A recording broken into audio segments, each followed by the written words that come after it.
There is one superpower that most agents are missing, and if you get it, then your entire business is going to change forever. You see, one of the biggest problems is that most agents are not where they want to be right now. And what they keep doing is searching for how to do it. Last week, I had the honor to present to a large group of agents eager of getting more listings and building sustainable businesses.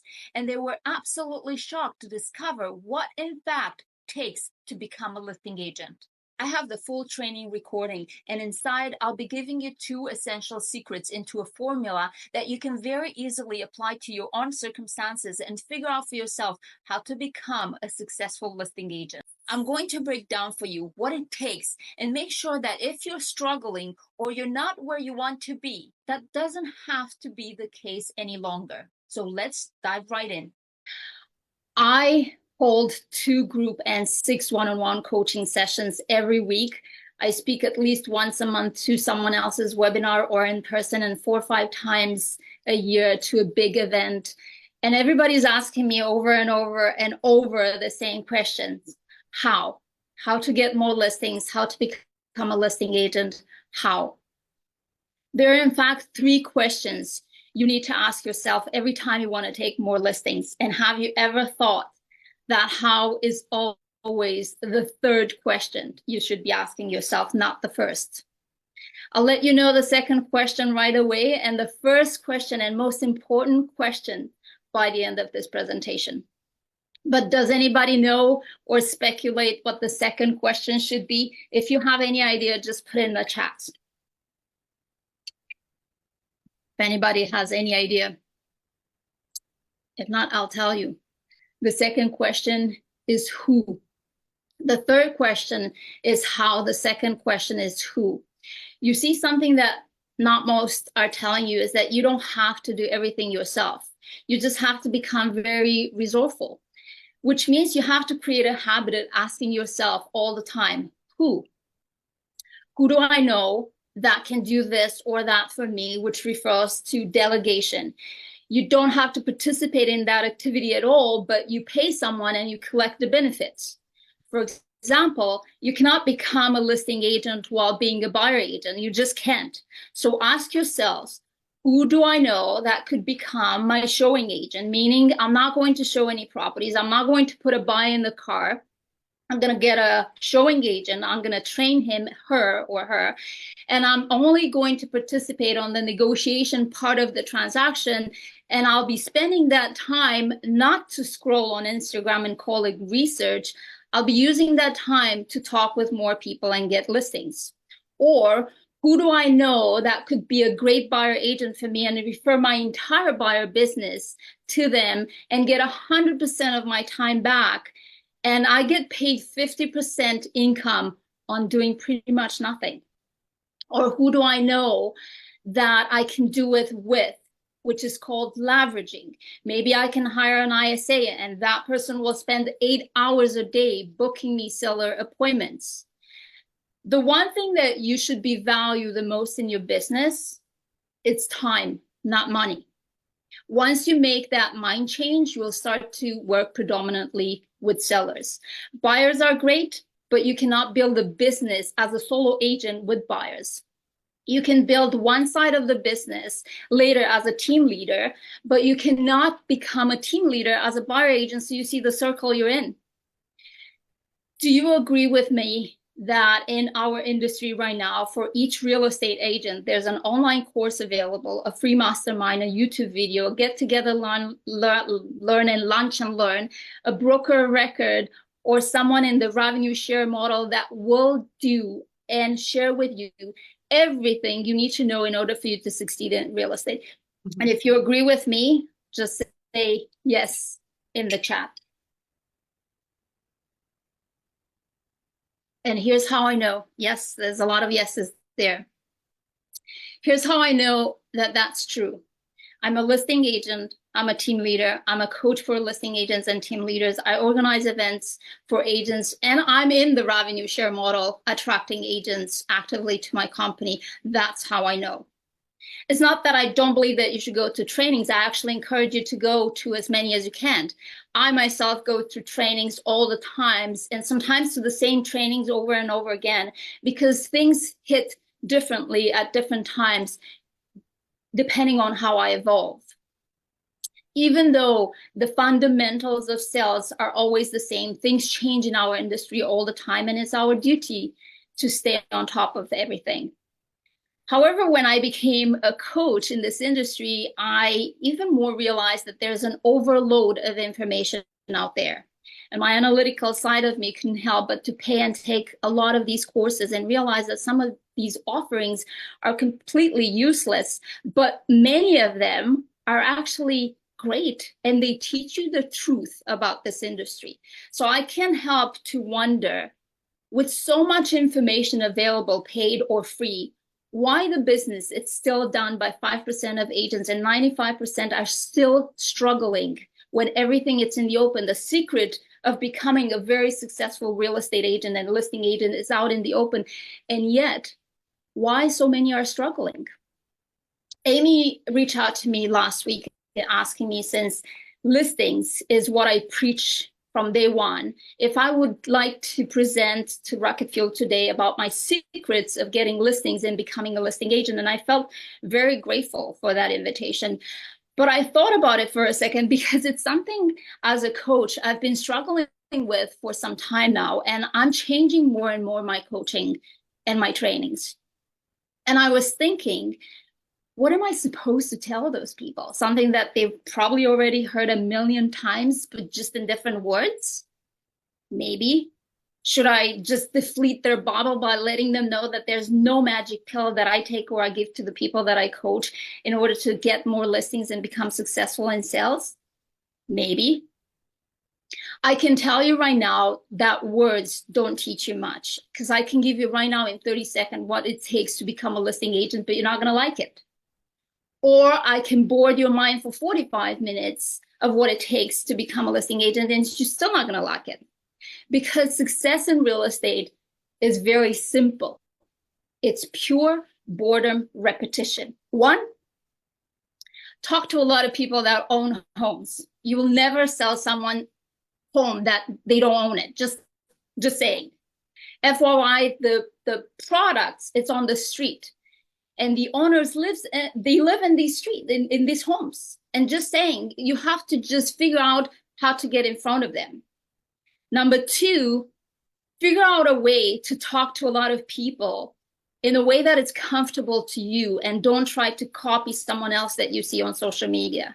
Figure out your personality style, because otherwise you're gonna hate your prospecting time.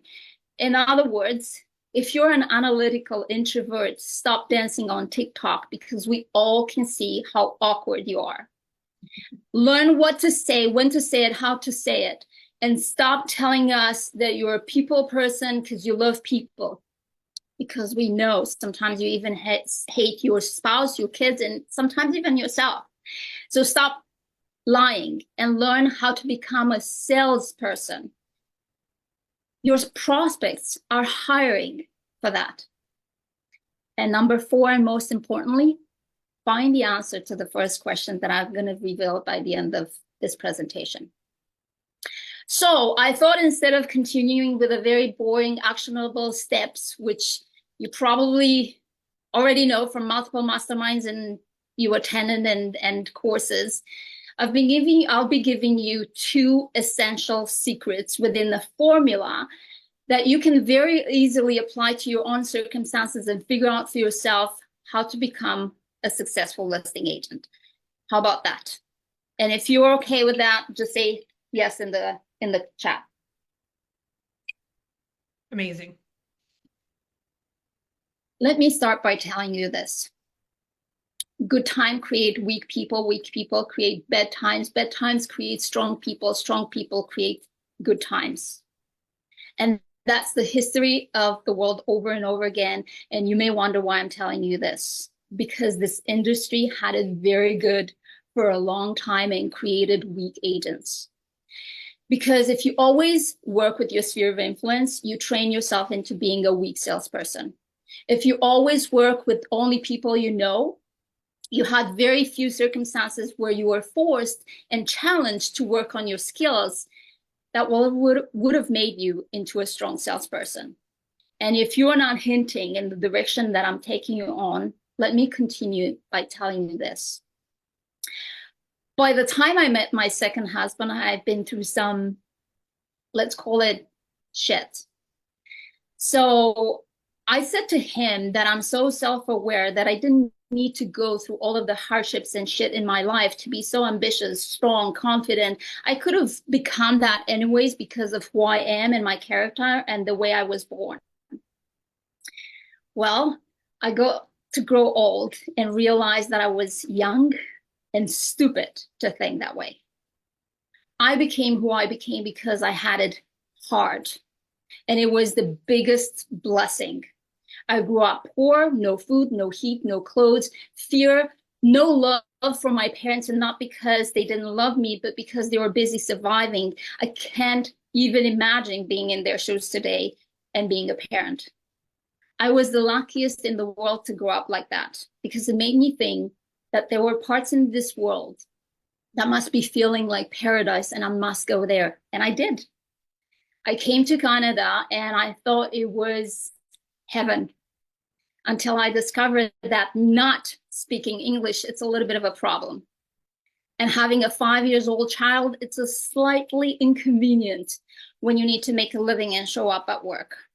But not having anything and needing to pay my bills was the biggest blessing because it got me very productive between the hours of 9 to 12 before I had to pick up the kid from the kindergarten. And not knowing English good enough was a blessing because it got me into learning the script verbatim and saved me from I know it better and got me tremendous lead conversion.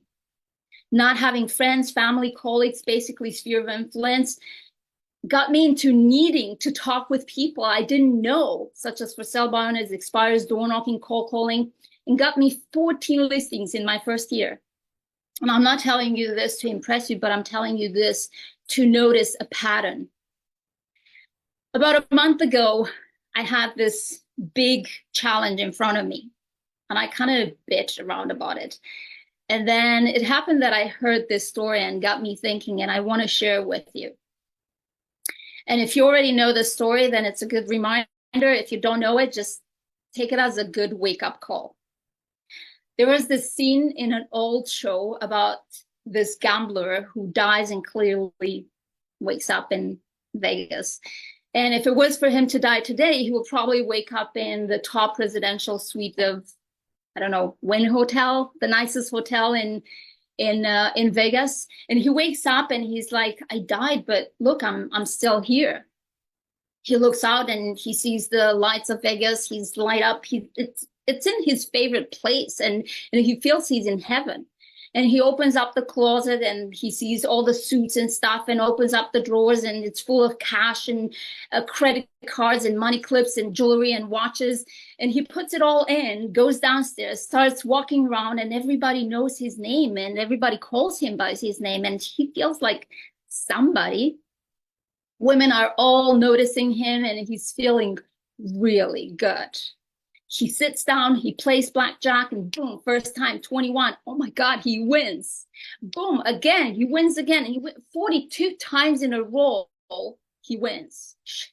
I must be trying something else. And he does. He tries something else and he wins. It happened all day and all night. And late in the evening, he surrounded himself by these beautiful women who, let's say, they find a way to his suite that evening.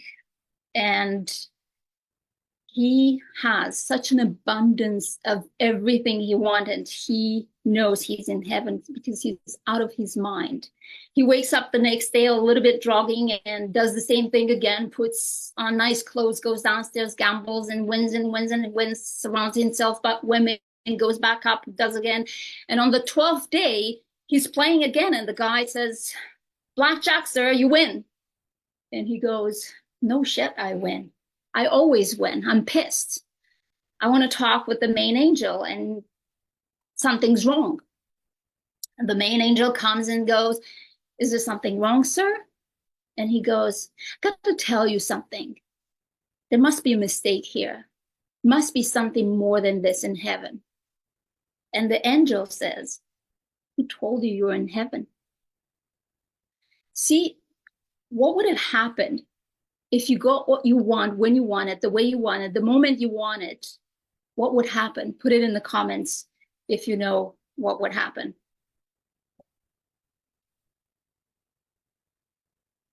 Nobody knows what would happen? I'll tell you what would happen. You would feel pretty freaking cool for a while, wouldn't you? But what would happen after? What would you start to feel when you know what's going to happen, when it's going to happen, how it's going to happen, exactly the way you want? How would that make you feel? Bored out of your mind. You see, this is why we love this time on this planet, because it's not quite effectively predictable, because you need achievement, but you also need fulfillment, and fulfillment never comes from easy. Progress equals happiness, fulfillment. And if you can't, and you just can't have progress without contrast. In other words, if it's not hard, there's no progress. And contrast is necessary for progress and expansion.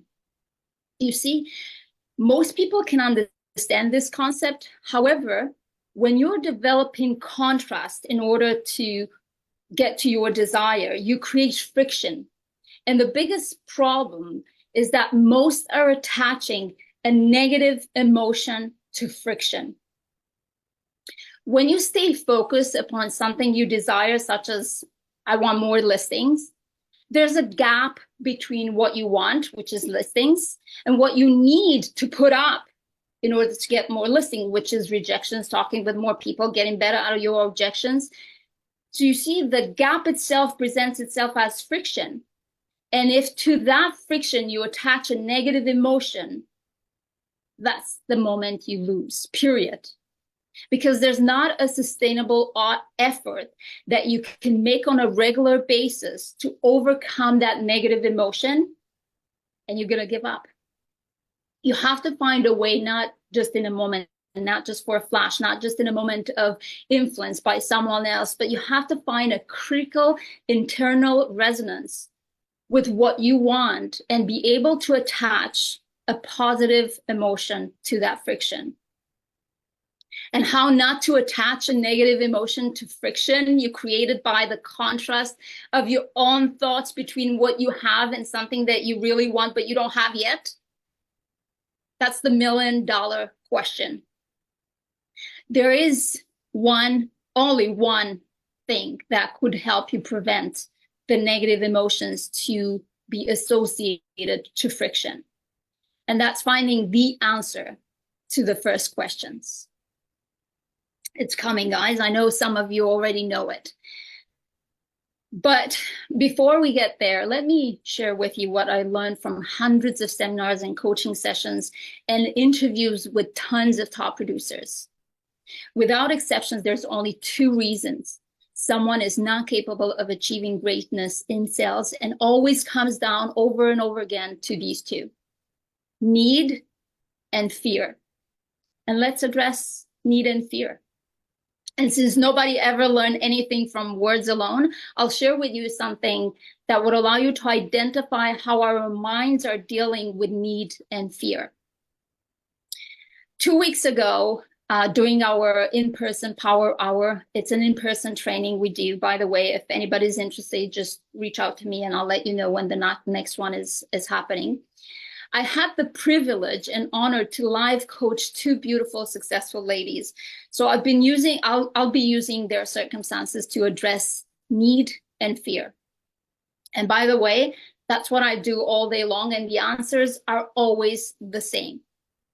The first lady that I live coach, she really wanted to work with more sellers. So I simply just start asking her questions about her circumstances, how long in the business, where is her business coming from, how many transactions she's closing in a year, if she's predominantly working with buyers and sellers. And her answers were that she's been in the business for a long time. She's actually in the business with her father, who's been in the business since forever. They're closing an average about 50 transactions between the two of them in a year, mostly from sphere of influence past clients, and pretty much 50-50 between buyers and sellers. And she really, really wants to work with more sellers. Now I ask her the second set of questions. And by the way, these are questions that you could ask yourself to come to your own conclusions. So I ask her, what was their price range, their average commission check, and if she's splitting the total income half-half with her father. We concluded that she's making tons of money, even after splitting the deals with her father. And if that wasn't enough, I also ask her if she's married, if she has a significant other that provides and participates in the household, and if he's doing well. And she said yes. So then I asked her the second set of questions. It is fair to assume that 25 out of 50 transactions, since you said you work 50-50 buyers and sellers, are listings. And she said yes. So I asked her, every time you sell one of your listings, do you go around the neighborhood letting everybody know that you sold the listing so you can get another listing? And she said no. And I said, is this the first time you hear about this new innovating concept? And she started laughing and she said no. The stats are showing us that on every street where a house sells, another one sells within 90 days. So I said to her, then why don't you? And she raised her shoulders and she said, I don't know. But here's the part that she doesn't actually know. Remember when I told you that she's making a lot of money? It's not that she doesn't know what she needs to do to get more listings, and she needs to be at another mastermind with me telling her what she already knows, that she needs to go door knocking or cold calling around the listing that she just sold to get more listings. The problem is that she doesn't need another listing. You see, in Canada, and if you're in the United States, that amount might vary depending on where you are. But in Canada, as a household, you need 120,000 to be super comfortable on covering your bare minimum. So don't come after me about the fancy stuff that we all want. I'm talking about human beings covering their bare necessities. Her household makes multiple times over that amount. So there's no need that will push her to go door knocking around her sold listings. You see, once you come out of the need zone, you need to figure out and develop a why. Because when you're in the need zone, the why is very simple. But when you're out of that, the why becomes very complicated. And that's the number one and most important question you should be asking yourself, why?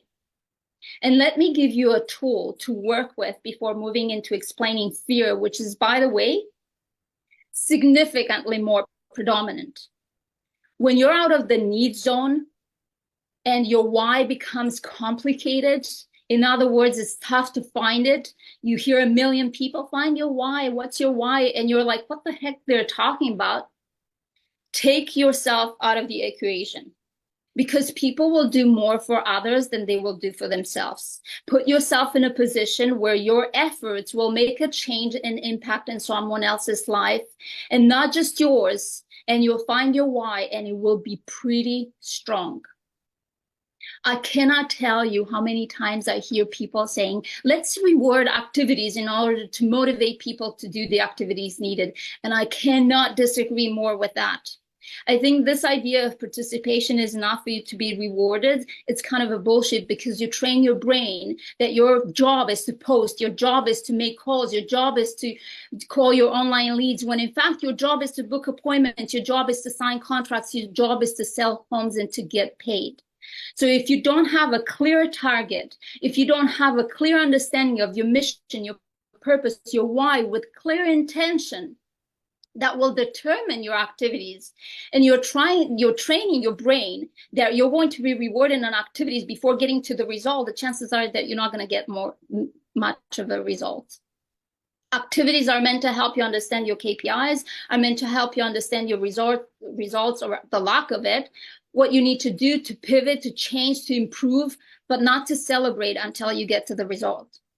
If your concern is the lack of consistency on your activities and you have to reward yourself to keep yourself motivated on execution, then you have a bigger problem. You have to spend time understanding your meaning and your purpose behind your goal. And once you find the answer, you will get inspired and then activities won't feel hard to execute. Train your brain into a winner mentality that creates drive, desire, and ultimately fulfillment. Can you imagine keep doing the activities, rewarding yourself on the activities and getting to no result, running out of time, running out of money? No wonder you're going to give up, because being inspired lasts much longer than being motivated. And that requires for you to find out why you're doing what you're doing. And why is it so important for you to do it? And now let's address fear, the number one reason agents don't become listing agents. Can we all agree that there is only a number of listings your sphere of influence will provide you with? If you agree with me, just say yes in the chat. And after that, you have to find a way to get listings from people you don't know. So what are the options? Well, you have to get in front of homeowners. You can do it through prospecting styles. And we have door knocking, cold calling, farming for sell by owners, expires, circle dialing. And then we have it through marketing style, events, flyers, billboards, pay ads, and social media. Some of them are free, some of them require some budget, but all of them require to talk with strangers that you don't have a pre-existing trust relationship with, and you have to deal with rejection. Rejection is something that people will avoid at all costs because it's very uncomfortable, it's embarrassing, and it's hard on your nervous system. So you see, until you decide on how you're going to spend your time dealing with rejection, you're not going to make an effort and consciously put yourself in such uncomfortable situations. If your need is high, such as I can feed my kids, fear of rejection is lower because you fear more about not having to eat. But once you cover that basic need, fear of rejection is very hard to overcome. You must spend an enormous amount of time realizing and rationalizing the fear of rejection and overcome a very instinctual feeling that is supposed to actually keep you alive, because otherwise you would be dead. As a species, if you're rejected, you're dead, because you'll be ostracized by your tribe and you're left to die. I always say you must become a little bit of a psychopath, just being rejected and wanting more. You must find a way to attach a positive emotion to rejection, and that's hard.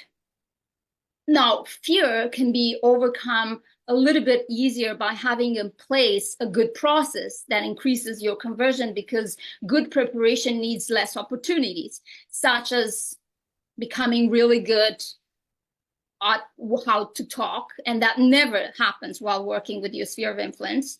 Becoming exceptional at handling objection. Your brain, when rejected, gets into protective mode, and you're intimidated. It's normal.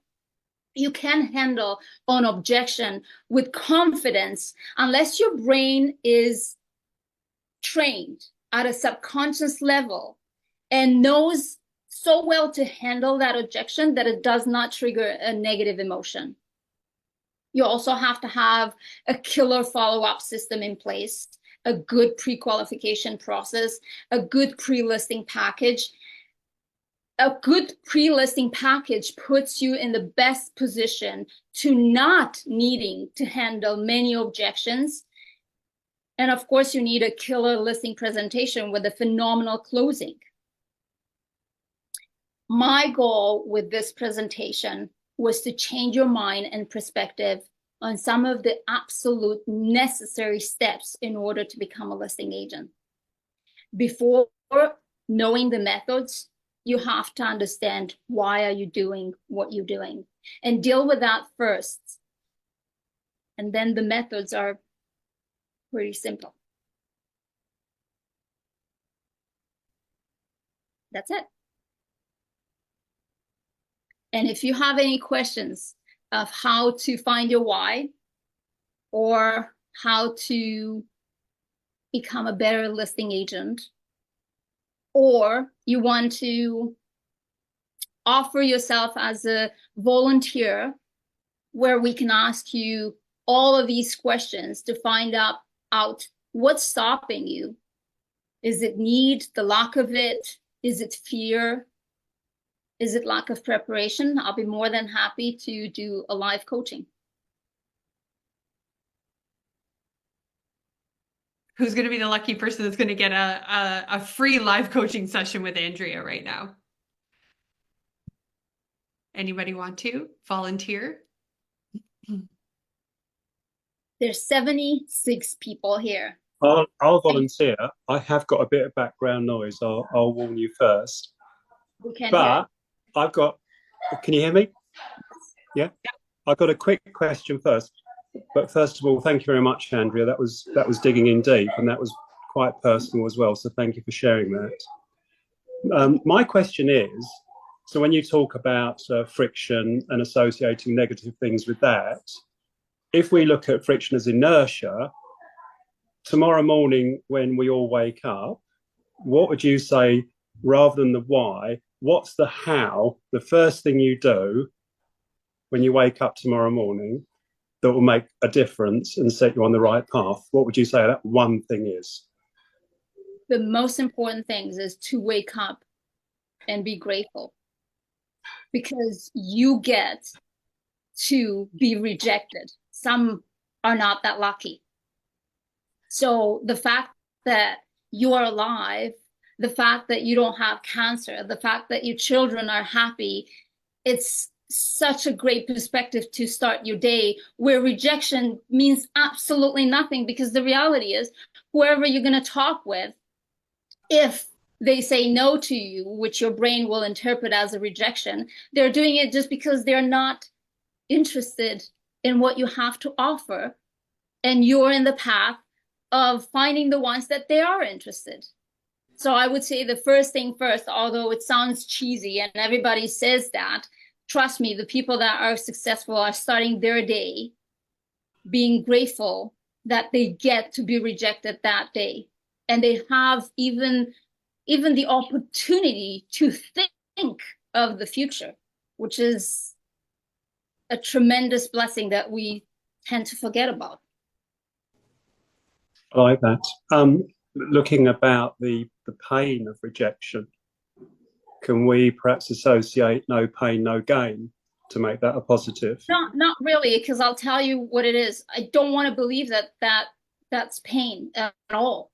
Because the second you even say the word, it's pain, your brain really internalizes that and considers that you are just putting up your muscles up to go against something you don't like, which is not sustainable. It's as simple as that. There's not a thing out there that you could put yourself into a head frame of like, I'm going to do it today, that will be sustainable in the long run before you give up. So you're looking at being motivated instead of being inspired. And that's a huge difference. You can motivate yourself for a day or two or even a month, but then it goes away because we're human beings. So you have to find a way to be inspired. And the only way you can be inspired is that if you're doing these activities, which you know they're taking you to a result, it contributes back to you in a way that it's meaningful to you. That has nothing to do with that paper, green paper that you were going around. Because if you're associated with that, nobody needs it. You go into the need area, and I'm pretty sure by the look of you and the age that you are not in a position of needing the next commission, but you would like it. I like that. Thank you. You're very welcome, and thank you for asking. 77 people. We gain another one just in 2 minutes. Unfortunately, they lost. Oh, I talked too early. 76 people here. Nobody has one question about becoming a listing agent, because oh, Karina, go ahead. You have to unmute yourself because. Hi. I guess my question is, so some of the activities I'm doing right now are door knocking, and I do my own open houses. I meet a lot of sellers who come to meet me during the open houses. My overall feeling is I'm just not getting interviewed enough. I get about, like, most of the listings I go in, I don't track how many, but most of the listings I do get them. I just feel I'm not getting interviewed enough, and I want to know how to increase getting interviewed more, because when I get interviewed, I do get the listing. I'm wondering what my best bang for my buck is. So I send out flyers once a month because that's what my budget is. Last year I did an event where I rented an ice cream truck. We had 443 people come out and get free ice cream. I'm considering doing that again. I'm just wondering, what's the best activity to get in front of the most people? The best activity is the one that you're going to do the most. If you're comfortable door knocking and cold calling, that's a style of getting in front of the owners, which may be something that you're comfortable with, which it happens that I know you and I know you're comfortable. Yes. And then what you need to do, because you've been doing it for a couple of years, by the way, we're going to get into coaching next week, and I'm going to have the opportunity to understand better your situation and your numbers. When you do an activity for a long time, like I said, that activity is good for you to figure out your KPIs and your return on your activities. And they are telling you very fast and very clear what's not working.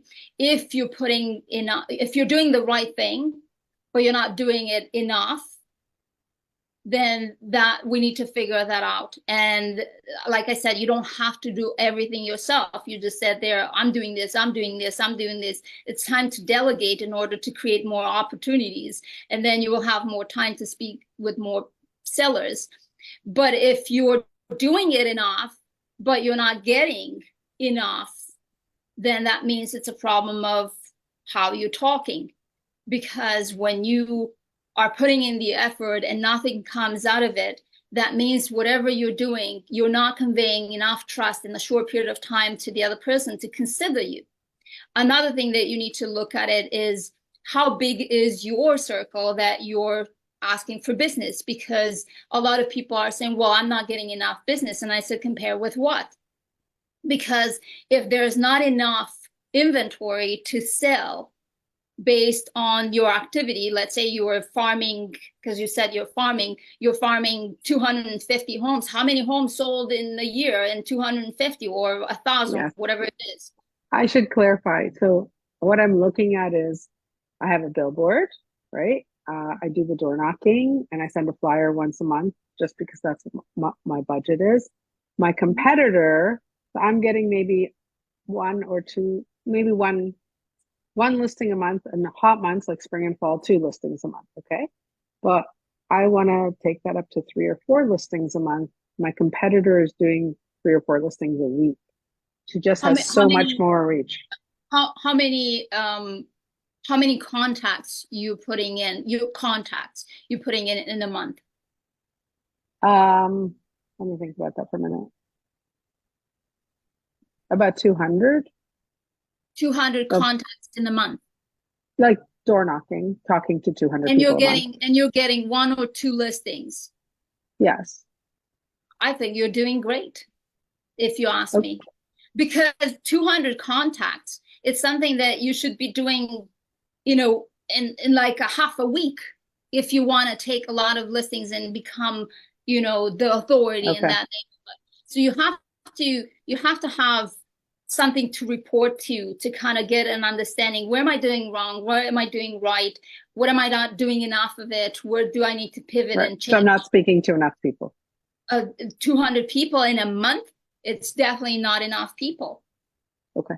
You can compensate it with marketing if you wish. If you don't want to do that, you can if you're talking with 200 people a month, I'm pretty sure that your follow-up is also, which only from follow-up alone you can get another listing per month. Okay. So there's, That's helpful. Thank you. yeah, I don't think this is one thing that I always say, there's not a formula to real estate because it's personal. And you have to understand yourself, your personality style, find what you like to do, and you're going to do a lot of it once you do it because you like it. So thank you for your questions. Maggie? We can't hear you. Yes, sorry, my dogs are barking, so I'm gonna go outside.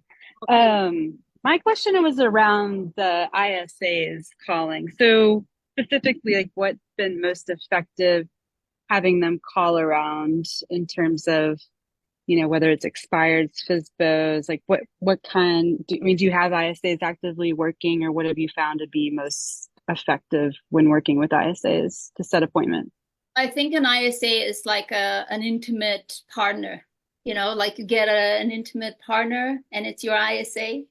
And it really depends on what your skills are. Again, you can't really say, oh, get an ISA, should do this, this, and that. I think it becomes to knowing what you're good at it and knowing what you're not good at it, and take that person and put it into that position that you're not as good. For example, you may be very good at generating leads from your marketing, whatever you're doing, but you're not good at follow up. Get an ISA to get to follow up. But here's the thing, if you don't know how to follow up, it's very hard to know what you're going to ask that person to follow up and sound like you. It's like ChatGPT, you know, you need to prompt your ChatGPT, prompt your ISA. You need to first know how to do things.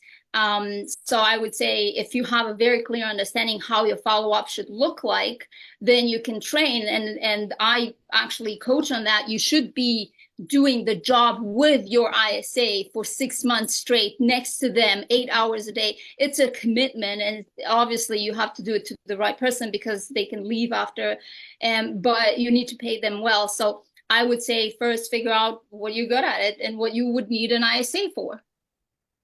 I hope that answered your question. No, it definitely did. Thank you. Pleasure. Cheryl? Hi.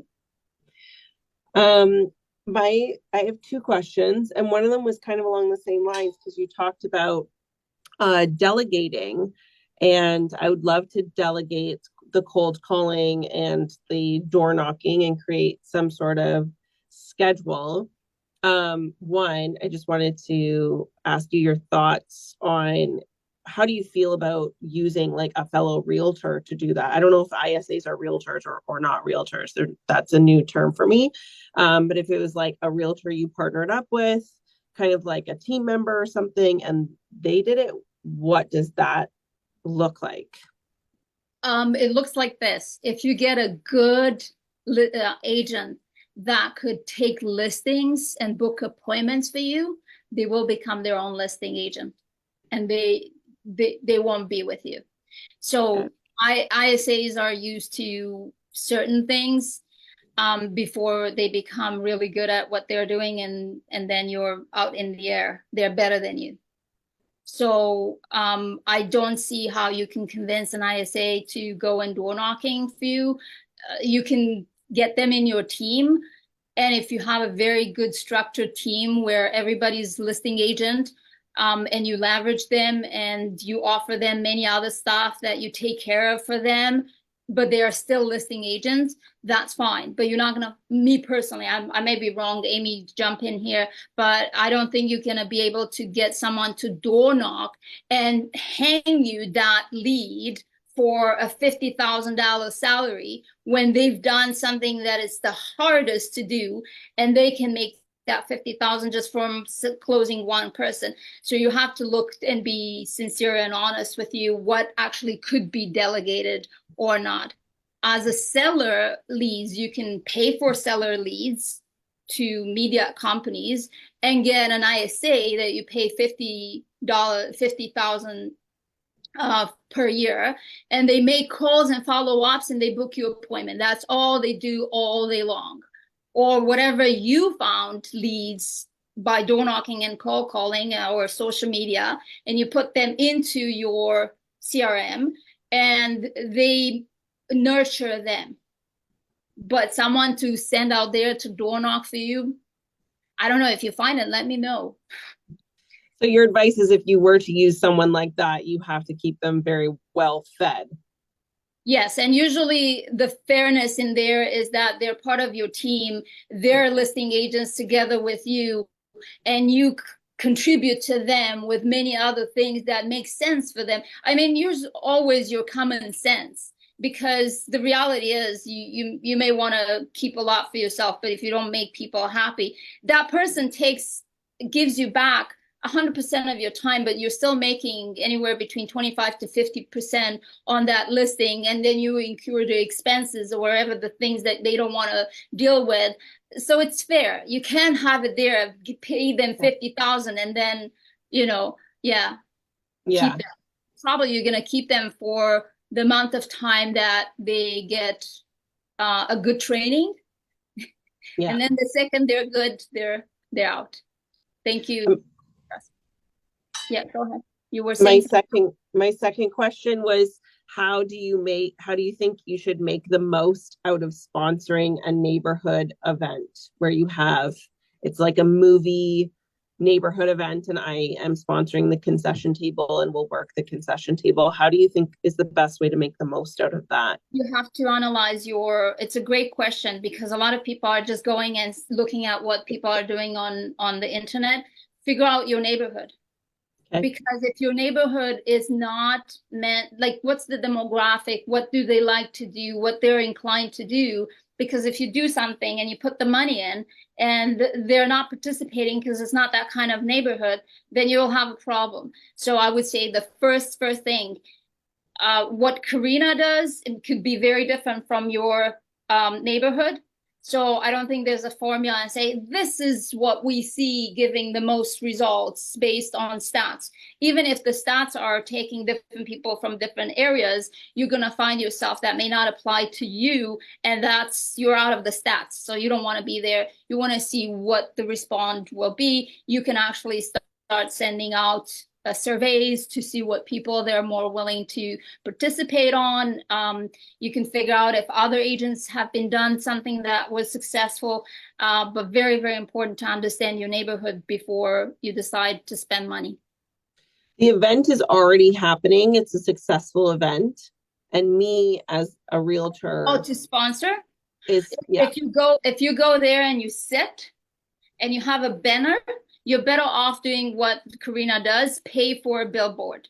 If you're there to not sit there, but to talk with people and create relationships and have a target. I'm going to this event and I'm going to come out of there. I'm going to talk with 100 people. If you're just going to the event, we're going back into rewarding your activities. I'm actually just going to the event. Your job is not to go to the event.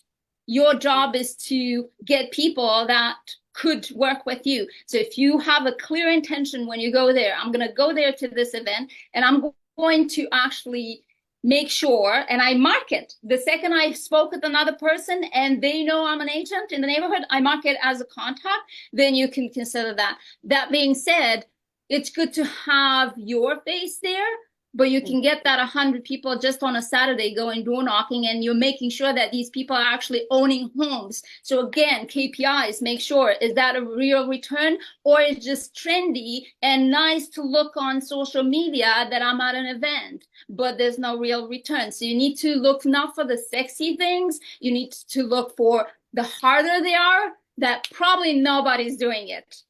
So, okay. Yeah. Thank you. No, thank you for asking. Melissa, I think we have time for one more question. Amy, you. Okay. Yep. Can you hear me all right? Yes, we can. Yep. What was the bedtime quote that you said? You said it so fast, I couldn't catch it. And it was something about you got to do this and then go to bed. It was earlier in your presentation. Go to bed? You should Yeah, go you to said something about bedtime, and it was like it was like this quote or something that you Bad had times, heard. bad times. Good, bad good. Bad. Oh, Bad it was oh, okay. Oh, you're talking about bad times. Yes, it's actually a very famous quote by one of my favorites, which is Tony Robbins. And it refers to something that it's actually very well known in the world. That, for example, if you're not aware, we are in what is called winter because our parents' generation had it very well in certain parts of the world. So because of that, there's generations and generations that go through different stages of world evolution, and we're right now in what is called winter because there was a good time. So let me remember the phrase. Let me say it to you exactly the way he says it, because it's the whole point of this. You can even Google it and find it, because it's really, really good. Yeah, I can just Google it while you're looking for it. My second Jennifer question just posted it actually. Oh, great. Yeah, look at it all the time and think of where you are right now. And usually, if you have it too good, and that actually refers a lot to parenting. You know, if you guys looked at there's a what's it called? There's a documentary about dogs that I watched last night, and they're talking about how they train dogs for becoming service dogs, and they science studies that the puppies that grew up with mothers that they're not attentive to them, they're leaving them by themselves, they become way better service dogs because they figure out to solve problems much, much faster.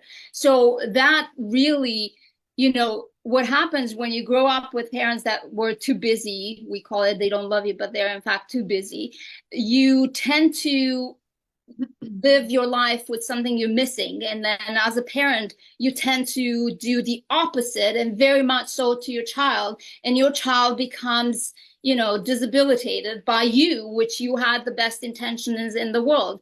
And what you need to do is go against your own instinct and let your kid fucked up all the time and just keep your mouth shut and not protect them and push them towards adversity, because they're going to become better. They're going to blame you. Obviously, they're going to blame you anyway. So we're putting that on the tab of a therapist. But you have to have that power in yourself to say, I'm not going to give them everything. So good times create bad people, weak people, and weak people create bad times, and bad times create good people. And that's really what it is with our industry. We had it really, really, really good. So that's, I don't know, I hope I answered your question. Yeah, thank you very much. Pleasure.